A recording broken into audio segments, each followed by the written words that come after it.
Shai, Bahashua Hakodash. I want to give double honors to our elder apostles and elder bishops of Great Millstone who rule well, as well as peace and blessings, health and wellness to the house of David the elect. I was a high spirit and lawyer. And today I want to go into a topic entitled Make the Time Short. In pursuant to Sirach 36, where it says, make the time short. All right, because the days have been shorted. All right, time is going extremely fast. All right, it's bad for Esau. Even your work hours are going by fast, and I can speak for myself. But it's like even work is going by fast, and it's like you're going from Friday to Friday, man, or Saturday to Saturday, and it's just back to back, man. All right, the time is flying by so fast. I had to do a lesson on it, man. All right, Scripture says make the time short, and although I was a child, it seemed like something changed around the year 2000. I was like 9, 10 years old around the year 2000, 10, 11. And I just noticed that after 1999, there was a shift. I believe there was a shift. And I just speak for myself. In Mississippi, we had 4 seasons. We had summer, fall, winter, and spring. All right? Now, Mississippi has always been accurate when it comes to summertime. But even now, if there's no other season that Mississippi could get right, it can do summer accurately, man. Okay? But as far as the other 3 seasons, it's like what happened to them, especially winter. You might have a 3-day winter in December. Next thing you know, it's back hot again. All right? It's crazy. All right? But I remember once upon a time, there were 4 seasons. I remember where time was regular, time was just regular. And I remember, even the pagan holidays felt like the pagan holiday. It felt like Christmas, it felt like Thanksgiving, it felt like those days, man. All right, I remember when going to the mall was a thing, like from a child's perspective. Existence had a certain excitement to it. Certain things had a certain excitement to it, man. All right, but once again, a shift happened, and now that I'm in this truth, I know that shift is a good thing, because this was our enemy's empire. This was our enemy's kingdom, man. All right, and he gave bread and circuses to the slaves, which is why you can enjoy certain perks of this kingdom as a freaking slave, man, as a commoner. Okay, but now we fast forward to the year 2025, and time is going by fast. The years are turning like pages. The months are feeling like weeks. The weeks are feeling like days. The hours are feeling like minutes, because in the grand scheme of things, this is the end of an empire, the end of a reign, of a rulership. And it's not just America's rulership, okay? It's Esau Edom's rulership. So everything that makes up Esau Edom's rulership, the dragon, NATO and the EU, all right? The westernized world, man, all right? It's the end of their kingdom. All right, this is the end of the extension of the 4th beast mentioned in the book of Daniel. The 4th beast was the Roman Empire.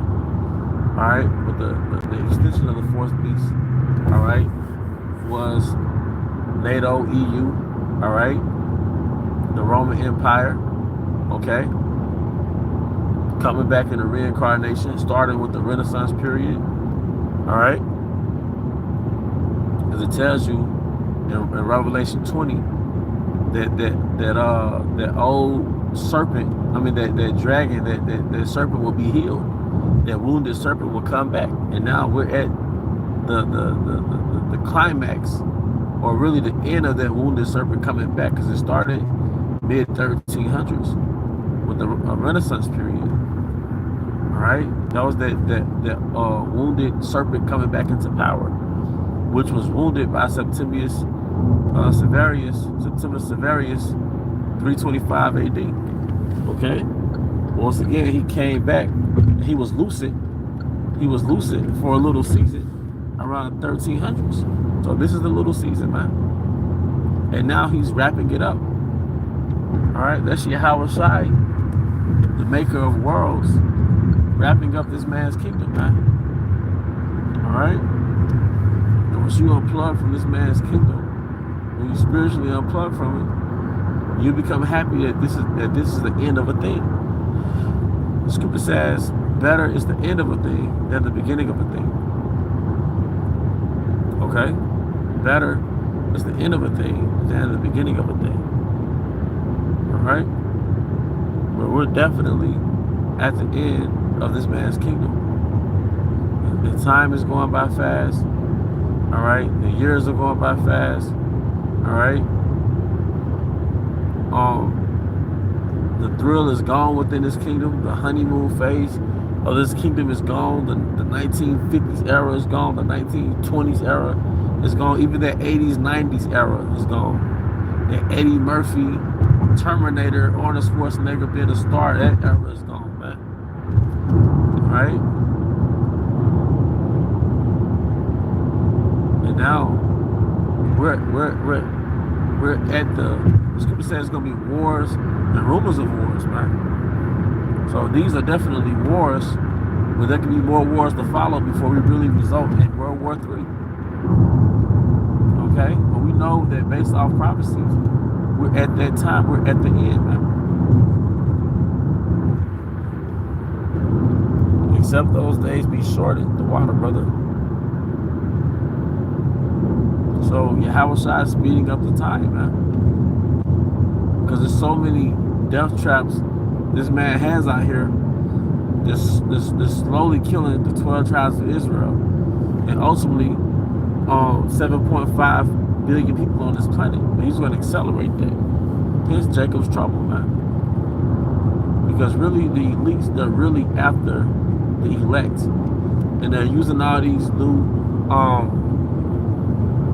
executive orders, all these new legislations to really target the elect, because it tells you in Revelation 12 that dragon is going to go after the remnant that keep the commandments.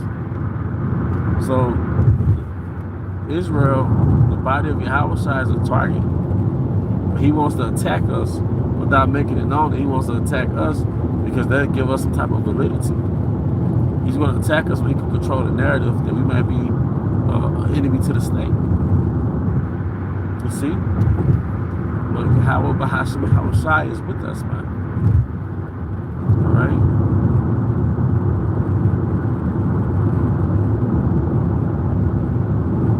And the scripture says, he that endure to the end, the same shall be saved. So our willing is us that endure to the end, man. Alright? It also says, Timothy, if you suffer with him, you should reign with him. We're at that time. Alright? Believe you me, they're about to make a move with the hopefully elect. But when they make a move, Yahweh Bahashim Yahweh Shai is going to make a move. Alright? Scripture says, with much tribulation shall you inherit the kingdom. Okay? So again, we're at the tail end of this man's kingdom, man. Alright? And the only thing he has left is the hope to implement the New World Order and to implement the Charagma, the MOTB, man, to see him. That's the only thing this man has left. Alright, that's the only thing he has to look for, man. Because the veil is pierced, the curtain is pulled back, and it's going to tell you that wicked should be revealed. It said, then shall that wicked be revealed, that Yahweh Shai will destroy with the brightness of his coming and the spirit of his mouth. Well, the spirit of his mouth is his word, it's the truth. It pierced the veil, like I said, that pulled the curtain back on Esau, Edom, working behind the scenes. Okay? That's right, brother. Water for the precepts. You know, but definitely, Yahweh Bahashim outside is making the time short, man. Okay, he's speeding up time for the elect. Because sometimes the things you go through in your day to day, the only thing that really helps is the time went by fast, man. That's the only thing that's really happened, is that we're already midway through the year, man. We're already halfway through the year. All right, but that's the point.